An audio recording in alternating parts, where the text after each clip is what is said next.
Hello, people of the internet. Thank you and welcome to Inside the Headlines, a channel that gives you insight analysis of politics, current issues, trending issues, be it education, and many more. We delve in these issues regarding Kenya, Africa, and world at large. Well, Kenya attained her independence in 1963 from Britain, but a lot of things transpired in the early 1990s. Remember, Kenya became a republic the following year. But towards the end of the 20th century, one thing that marks the history of Kenya happened, and it happened on the 7th day of July 1990. A Swahili word, Saba Saba. We want to understand the history of Saba Saba, its importance to Kenyan politics, and why it is always being marked and remembered in Kenyan history. With me in studio is Moses Owino, a friend of mine. Welcome, brother. Thank you. Long time, my friend. Yes. Now, the history of Saba Saba. Why is it important to Kenya, or how did it start? Yes. So the history of Saba Saba, as you rightly say, the history of Saba Saba started in 7th of July 1999 or 1990. Yes, 1990. So that is why it is called Saba Saba.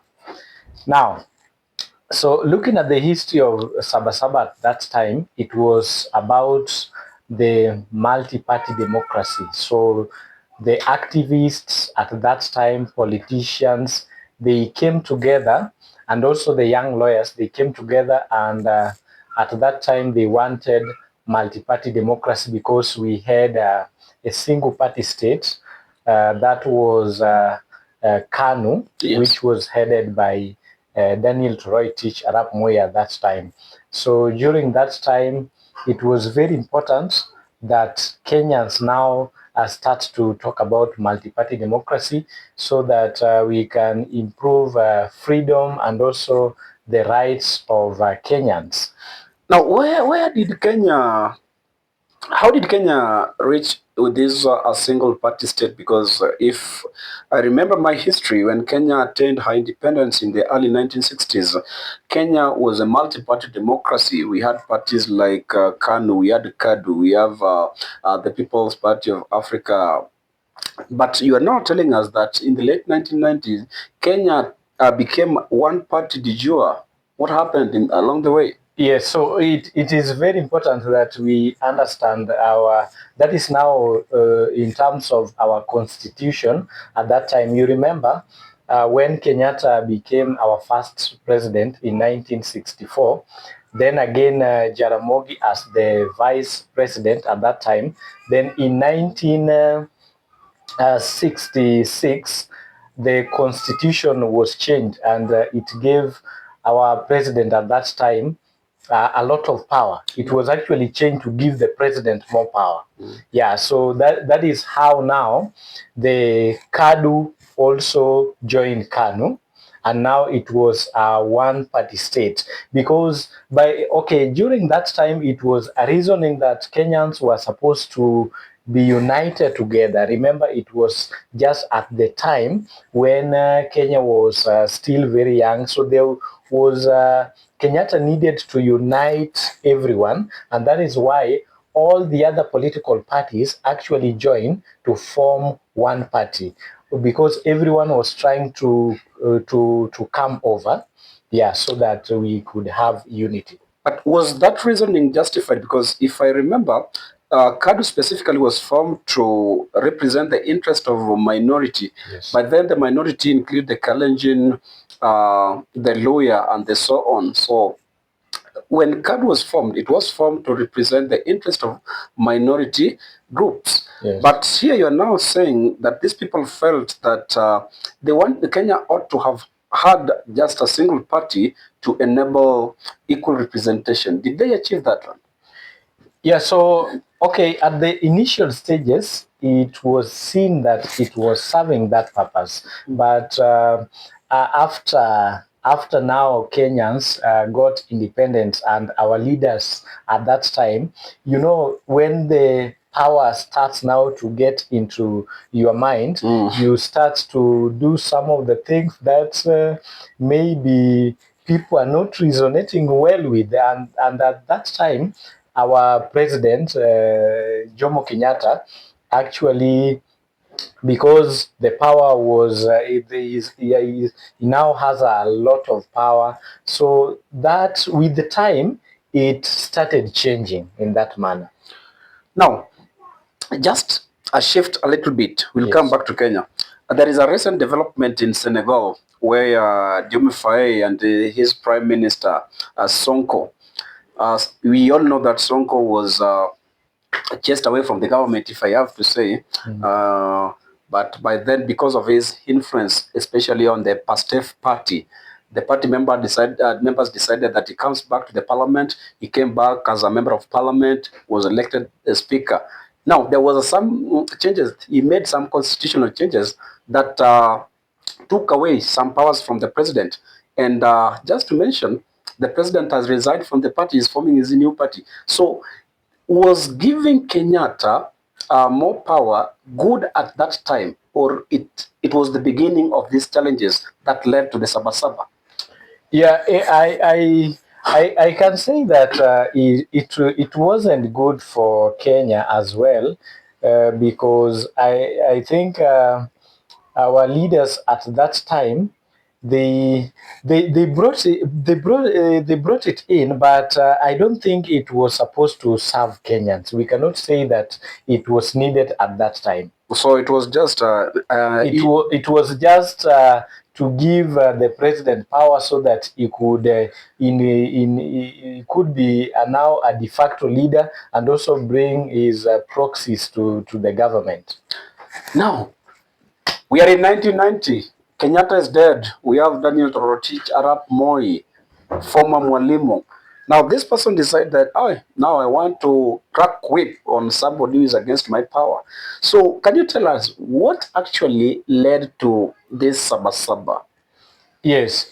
So let me take it back to where you are saying. So in 1978, we remember when the first president died. Sure. In Mombasa. Yeah.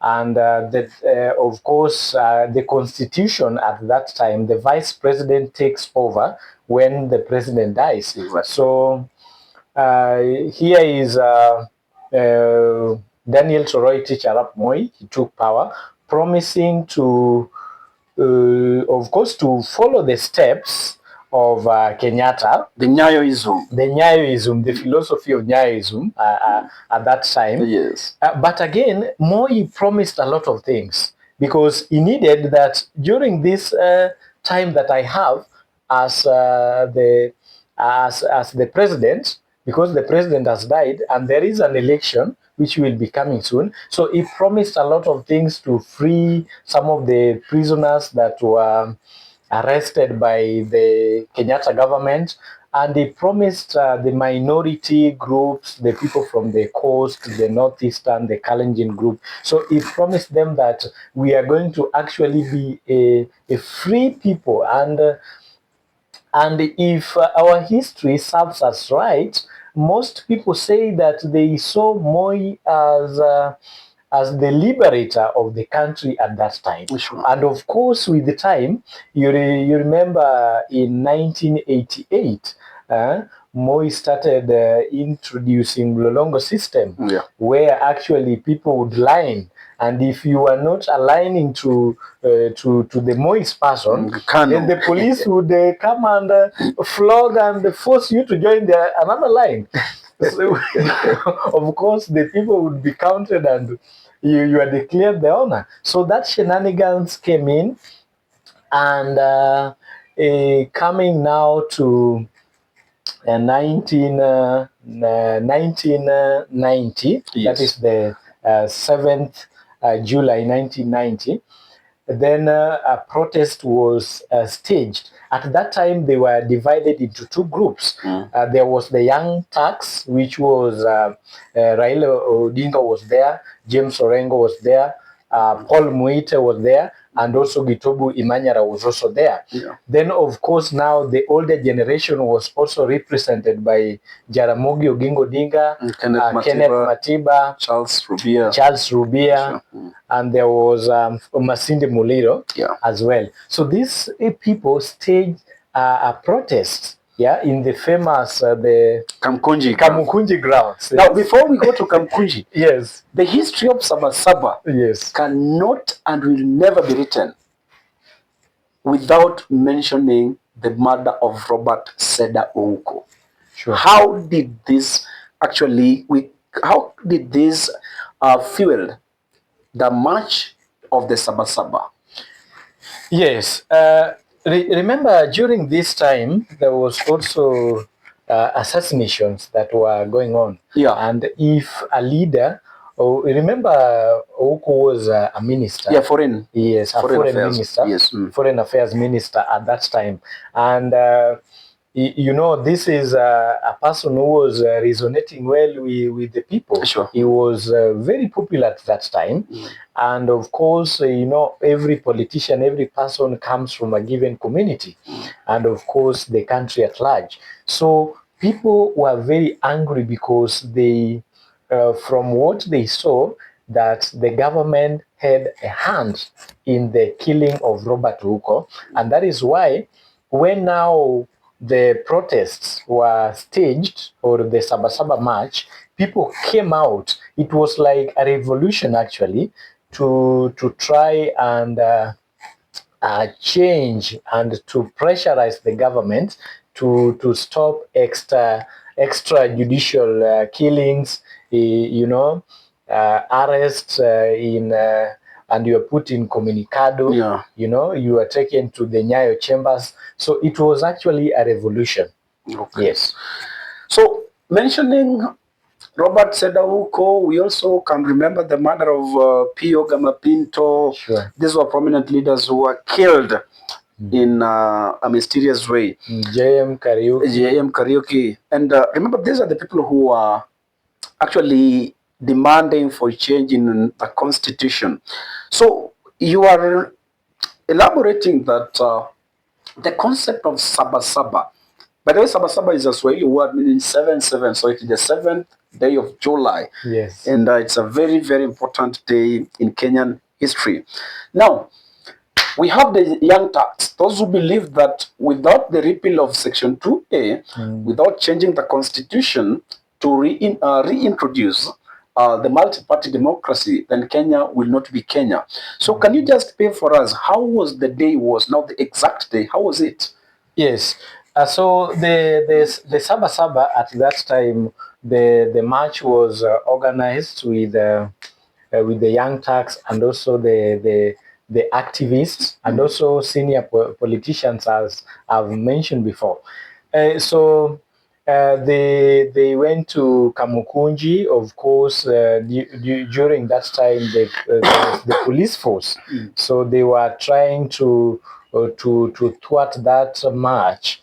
And as you know, 20, it is the government at that time said 20 people were killed. But when you look at the whole report, it was estimated to around 39 individuals who were killed. And of course, also 69 people were injured. Sure. And also over 500, over 5,000 arrests were made, of course, across the whole country.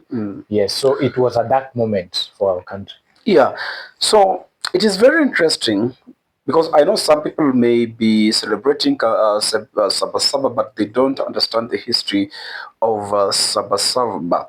Now, Moi,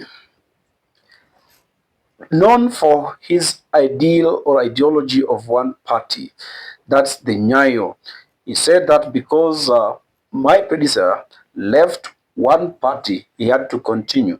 But now he's under pressure because people are complaining. Why are you arresting us? detaining us. We cannot be presented in court.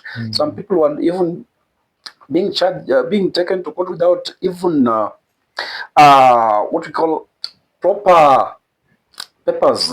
You don't have the charge sheet. But now the young Turks, the likes of James Orengo, are saying that we have to change this thing today. Now, in your opinion, what would have happened if this thing was not repealed? Because it was repealed a year later, in 1991. Yes, sure. So to answer your question in that context is simply to look at the history before that. Yes. Yeah. So here is a one-party state, and we know the importance of political parties. Political parties, the sole purpose that they normally do is to put the government, the current government on check. Yes. Yes. So, and also spearheading the rights of people to also for the assembly and also to form associations and relate in promoting the rights of the people. So if this section 2 of the constitution maybe it remain unrepealed, then even in terms of development, I think we would have been maybe 30 years, 30 years behind as we speak right now.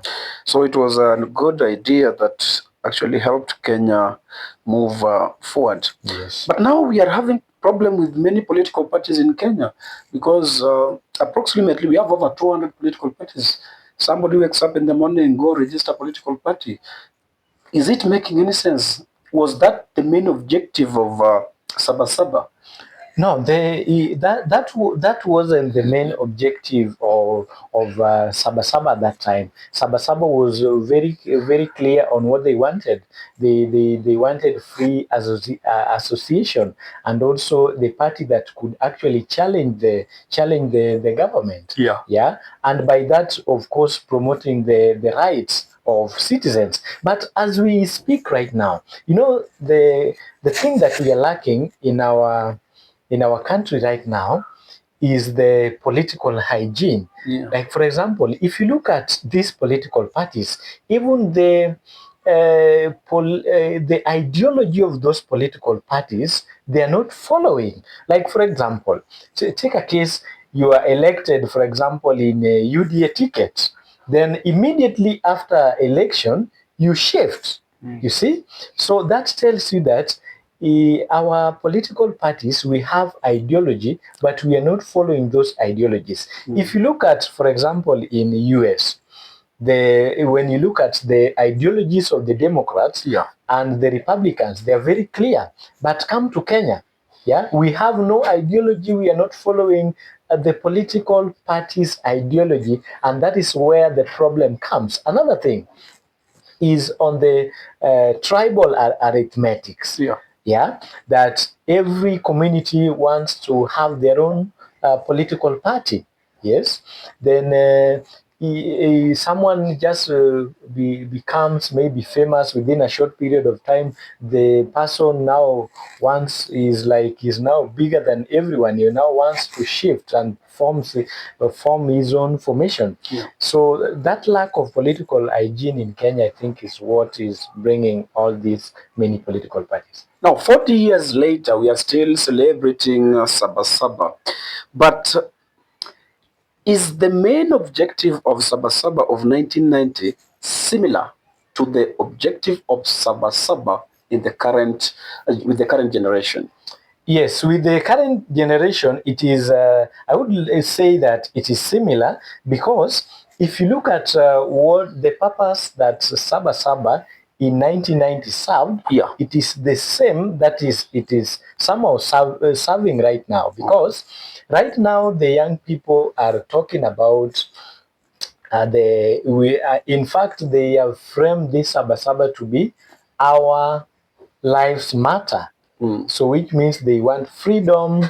Yes, they want a free space that they can talk the way they like. You don't have to bow to the president. So it is similar because as a country, we are still talking about extrajudicial killings. Yes. Remember this Saba Saba, there is also a march to also commemorate those people who died. And you know, in our journey of the Kenyan political journey as we speak right now, there are people who have been killed as a result of politics. Yeah. Yes. So there is also that match, and also to go just to visit those families who lost their loved ones in the earlier protests. Kamkunji, very, very, very prominent ground in Kenyan history. Yes. But today, if you go to Kamkunji, you'll get a very, very nice football pitch. Are we changing our history? Because there are some sites that needs to be reserved. Yes. Is it making sense? Because nowadays Kamkunji, I'm not saying it's bad. It's a very nice pitch. By the way, if you've not checked, then I think it's maybe a practicing pitch for the coming AFCON. But this field has a very, very pivotal role in Kenyan history. Should we just change these historic fields to become football pitch, or we build affordable housing? Maybe they want Kenyan football to do well. Or they want to erase the history. Okay, on that, I think it is a ground that we should conserve as a country, because it has a rich history when it comes to political pluralism or multi-party democracy. Okay. Yes. Moses, my friend. Yes. Saba Saba, will you join the match? Yes, I will join the match. Yes, I will join the match. Why? The reason why I will join the match is that this is something that should be continuous. So number one is commemoration of the people who lost their lives in the first Saba Saba.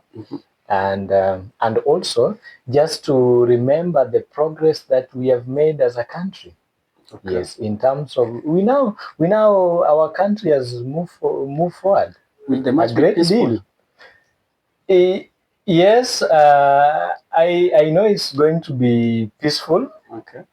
Unless the politicians come with their goons as usual, and also our policemen should also be able to ensure that it is peaceful. Otherwise, we want it to be peaceful, and we urge everyone that is coming to be peaceful. It is a march. It is not a protest. Thank you very, very, very much for your time. Thank you for your contribution. We really appreciate it. It was a very, very insight analysis. So if you are planning to go and march during the Saba Saba, first understand why you are going there. You're not going there to demonstrate. You are going to remember the likes of Rubia, the likes of Martin Shikuku, those who made you to talk about any political party that you are now talking about. Be it UDA. We have UDA because of Saba Saba, ODM because of Saba. See you in our next episode. Thank you.